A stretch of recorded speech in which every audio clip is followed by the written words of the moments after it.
God bless you, dear family. Well, I've been under conviction lately, and the Blessed Mother came during worship. Actually, she came during the rosary and spoke to one of the sisters in the room. And I was really beating myself up. But the sister said that Our Lady came to her and said, "Stop beating yourself up." Of course, I couldn't just stop beating myself up. I had to get a few more punches in, but yeah. Later on, after the rosary, she began to speak to me. And the sister that saw her said she came around behind me and wrapped her arms around me, trying to comfort me. And I didn't see or feel her. And I said, "I feel so terrible, Mother. The Lord has called me to be someone else, and I have squandered money that should have fed the poor." I heard, "The poor you shall always have with you. Just pick up where you left off, beloved daughter. Go back to where you left off. And the Lord forgives you, Clare. It is in the gray areas that are so confusing. Show me, teach me the way I should go. I long to be back in that place when I first took my vows." And then she said, "Shall we go aside?" Because we were in the middle of the community rosary, and she was inviting me to step into a quiet environment, which I knew would happen after community prayer. I returned 2 hours later due to necessary interactions with those around me. "Precious Mother, forgive me for being gone so long. Are you still wanting to talk to me?"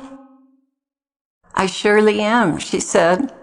"Remember, Clare, your charism is to live on the edge of want, but not appear to be wanting for anything because you have my Son. You may have what you need to create within reason, child. I think you know when you're being dishonest. And yes, I do. Sometimes I get too many art supplies. And I went through that when I was working on the portrait of God the Father. And the other thing is, it's so against my nature to be on the edge of want. I want to be on the edge of, we have everything we need, chill and do it. And she's saying, no, you need to be on the edge of want. And that goes so much against my character, especially because we live out in the wilderness. Then she continued and said, "Do not stifle your conscience, because after a while it will be seared shut. People do not understand it is the little foxes that ruin the vine." Psalm 51:10. This is how Satan gains entrance in your lives, little by little. Were a demon to make a big move, you would be leery and refuse. But in little steps, little gradations over time, he can gain entrance. This is a universal tactic of evil. The secret to stopping that is nipping it in the bud before it blossoms into full-blown avarice. Consider the end result in your mind. Go all the way down the road to see where it ends. For instance, let's say you're shopping for a refrigerator. As you're looking them over, you see one that is very plain, has an adequate freezer and ample shelves, plenty of room. It's plain white, and it will work just fine. Then you spot another one, stainless steel, with swivel shelves and drawers, pull-out ice maker and water dispenser, and a freezer on the side with an extra large capacity. This one is almost double the price, but it has all the nice features and is not a big white eyesore. Thank goodness that has not been my soft spot. I would have gotten the white one. But she's trying to demonstrate a point here. Then comes the kitchen appliances, top-of-the-line blender, food processor, and stove with a grill and oven, plus 6 burners, a chef's dream. All you need is a stove with an oven, but this one has lots of nice features. Meanwhile, in Madagascar, children are starving and eating mud to stay alive. They could sure use that extra $1,500 you would spend on a top-of-the-line appliance. You see, it all happens little by little.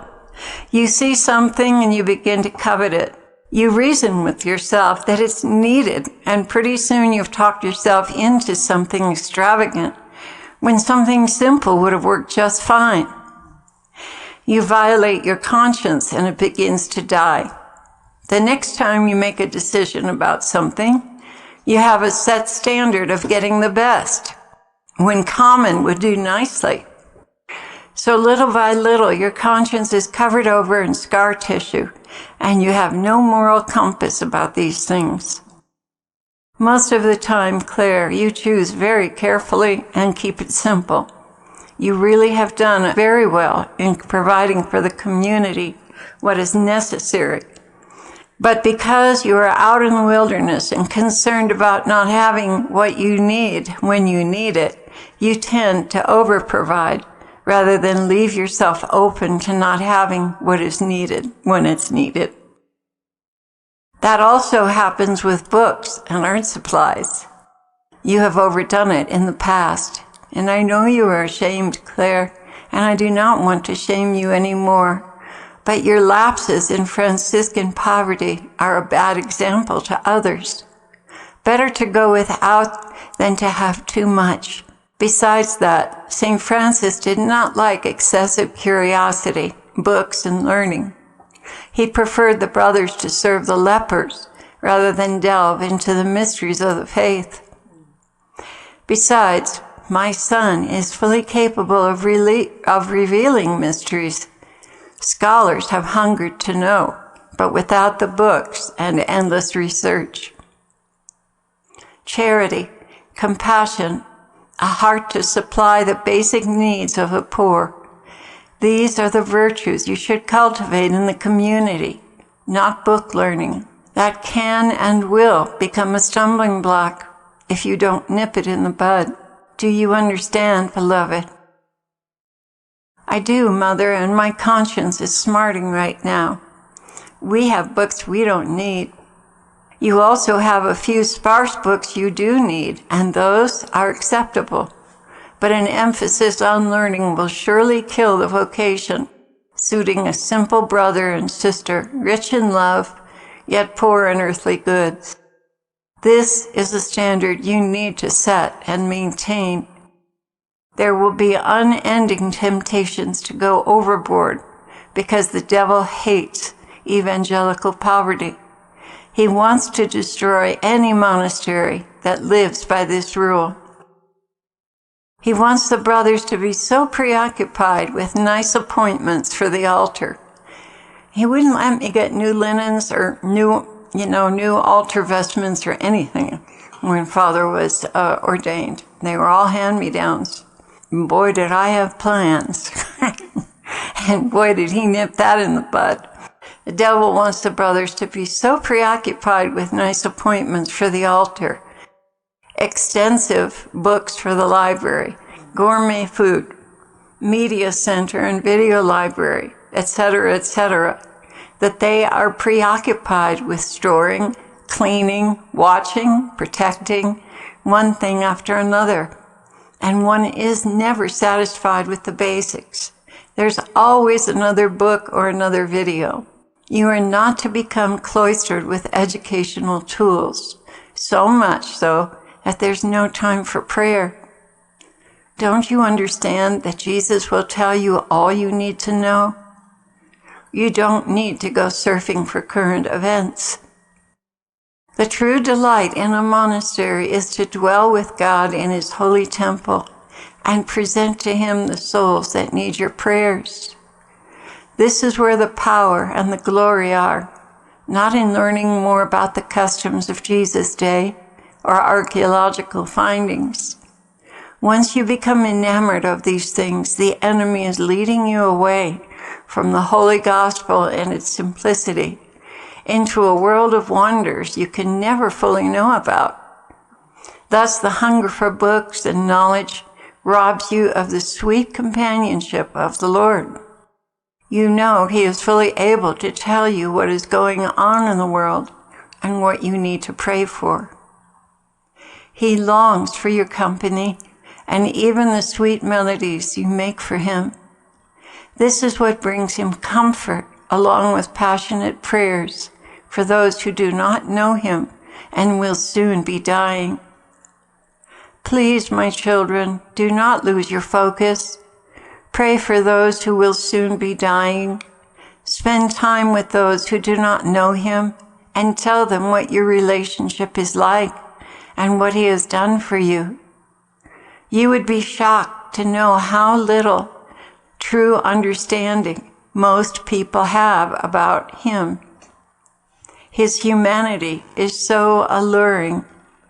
To know that he suffered even as we do is so comforting. Most have this notion that it's all about religion, when in fact, heart dwellers know it is all about relationship. People hunger for authentic love and acceptance just the way they are. They do not want to have to live up to a bunch of rules to know God. As a matter of fact, they have long ago determined that they are far too sinful to approach God. That is heartless legalism, when they are looking for a place to lay their weary heads and be understood and even find help to overcome the problems in their lives. My people, those around you who do not know God as you know him, are languishing. They have written off religion as an impossible discipline in their lives. They know all too well that they are sinners. But what they don't know is that they cannot save themselves, nor does Jesus expect them to. Rather, he came to save sinners and redeem them from the curse of eternal death. He came to make sense out of their lives. He created each one and knows when they stand and when they sit, what brings them joy, what horrifies them, and they have all written off Jesus as unattainable. Nothing could be further from the truth. He has come in human form to be approachable, to touch them where they hurt and bring them healing, even when the pain is self-inflicted by sin. Somehow you must reach inside their hearts and make Jesus attainable, unconditional, and always present to hear their pleas, their sorrows, their frustrations, their failures, and their dreams. This is the real Jesus, totally human, totally undiminished deity that created mankind, that knows all about their struggles and cares very personally for them. Please, my people, reach out to those who are suffering and alienated from God by their own presumption that he doesn't want to have anything to do with them. Nothing could be further from the truth. It is beyond their comprehension that Jesus actually longs for them with arms wide open. He actually desires their companionship, their friendship, their worship. He longs for them. This is a truth that very few will accept at face value. Just like you tonight, you could not accept the invitation to listen to the Song of Solomon with him for your rest time because of your feelings of guilt and inadequacy. And this is how most people feel all the time. Mother, how do we do this? You begin by reflecting his love and reaching out to help with their most necessary needs. If you are loving them in your midst, you are reflecting how he treats you, and that will draw them. Love always draws. Condemnation always alienates. It is his kindness that leads to repentance. Romans 2:4. Now I am asking you, children, to take these words to heart and begin to touch those who have shunned religion. We will be with you as you do. The Spirit of the Lord is indeed upon you. Go and set the captives free. It's Luke 4:18. And that was the end of her sweet, sweet message.